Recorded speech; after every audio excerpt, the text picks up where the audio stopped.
don't know this, and this affects your life. So next year, everywhere in America, this will be the law on federal student loans.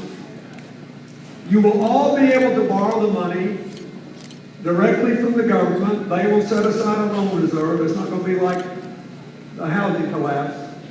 There'll be a loan reserve. The loans will be at lower interest, but most important, you, every one of you who borrows money, will have the absolute right to pay that loan back as a low fixed percentage of your income for 20 years.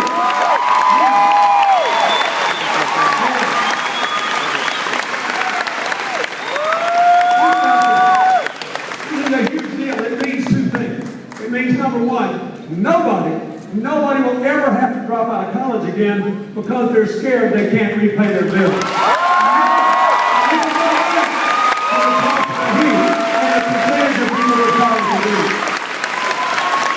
Second thing it means is, suppose you get out of college and you want to be a teacher in a small town in South Texas with a low property tax base and you can't make a lot of money.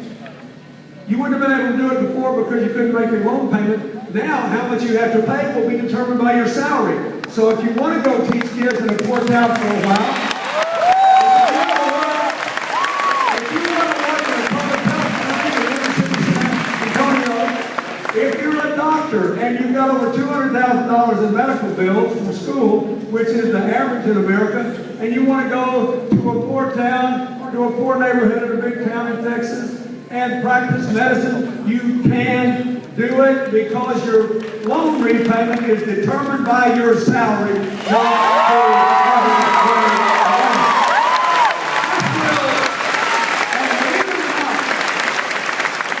Here's the best thing of all.